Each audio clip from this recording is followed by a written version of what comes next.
Summer was in full force in Hiroshima on August 6, 1945. It was a Monday morning. The sky was a clear blue and the sun was shining. People were arriving at offices and children were starting their first period of school. And then, high above, a lone American B-29 bomber appeared in the sky. At 8:15, an object fell from the aircraft's bay. Exactly 43 seconds. That is how long the bomb remained in freefall. For nearly 3/4 of a minute, thousands of people looked up at a speck in the sky, unable to imagine what was coming. When it detonated, the blast created an instant fireball that reached 4,000 degrees Celsius, as if the sun had descended to Earth. In the blink of an eye, 80,000 people were killed. Many were vaporized instantly, leaving only their shadows burned permanently into the stone. The sheer scale of this single split-second event forces a difficult question.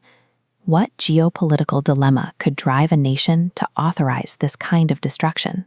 By the spring of 1945, the global landscape had shifted. Adolf Hitler was dead, and Nazi Germany had surrendered. But while the war in Europe was over, the Japanese Empire refused to yield. The Japanese public was being mobilized under a modified Bushido code that equated surrender with ultimate humiliation. They were told the emperor was a god, and that dying for him was the highest possible honor. Anyone who opposed the war was executed. The Allies saw the results of this mindset during the Battle of Okinawa.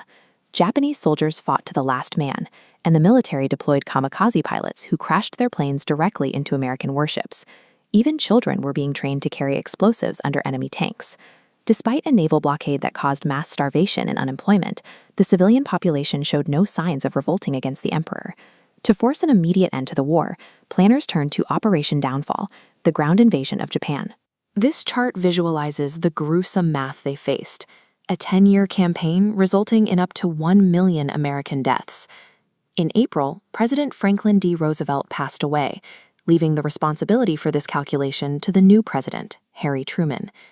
Truman and his advisors believed they were trapped. Their choice was narrowed down to two extremes: the prolonged slaughter of their own military on the ground, or the total annihilation of a Japanese city from the air. To understand how they reached this point, we have to look at Japan's imperial expansion. In a quest for resources like oil and iron, Japan had annexed large parts of China, Korea, and Southeast Asia, seeking to build a Greater Asia that would benefit their own empire. The United States retaliated with economic sanctions, eventually cutting off all oil exports to Japan. At the time, Japan imported 80% of its oil from America. Without it, their dream of empire would have to be abandoned. In 1941, Japan launched a preemptive strike to cripple the U.S. Navy at Pearl Harbor. They believed that if they destroyed the American Pacific Fleet, they could secure the resources of Malaysia and Indonesia without U.S. interference.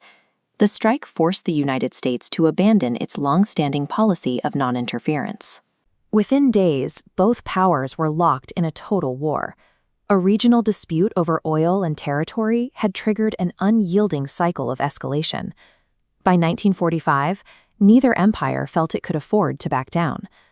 By the time Truman took office, the Manhattan Project had secretly developed a third option: the world's first atomic bombs. Robert Oppenheimer and his team had just successfully tested the weapon in the New Mexico desert. After Japan rejected the Potsdam Declaration's demand for an unconditional surrender, Truman authorized the strike. On August 6th, the bomber carrying the little boy atom bomb flew toward Hiroshima.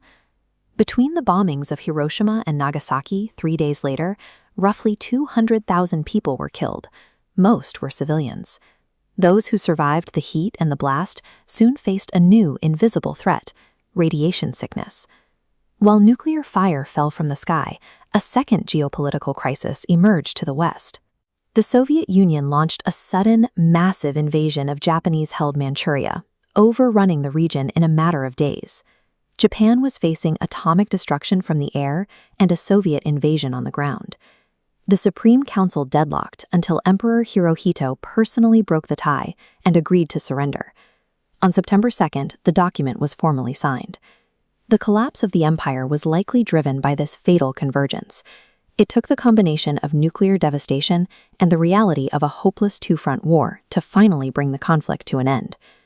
The leadership's defense rests on a cold mathematical trade-off, weighing 200,000 Japanese civilian lives against 1 million potential American deaths.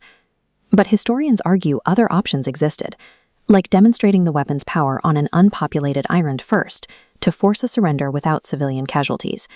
There is also the question of timing. If the Soviet invasion of Manchuria was the true catalyst for the emperor's surrender, then the second bomb dropped on Nagasaki was unnecessary. America simply needed to wait for the shock to take effect. Because we can never know for certain what an enemy's breaking point truly is, the decision to drop the bombs remains one of history's most scrutinized moral equations. It is easy to treat lives as statistics from the safety of an office thousands of miles away. To prevent this, one psychologist proposed a thought experiment. The nuclear launch codes should be surgically embedded inside an innocent volunteer. Under this rule, a president who wishes to kill thousands of enemies must first pick up a knife and personally murder that person to retrieve the codes. They would have to experience the reality of taking a life before authorizing a mass strike. This requirement removes the insulation provided by distance. It forces a leader to confront the visceral reality of taking a single life before they authorize the deaths of thousands from a desk. Hiroshima has been beautifully rebuilt, but the memory of its vaporization stands as a permanent warning. It remains a reminder of what happens when humanity rationalizes its problems with a deadly equation.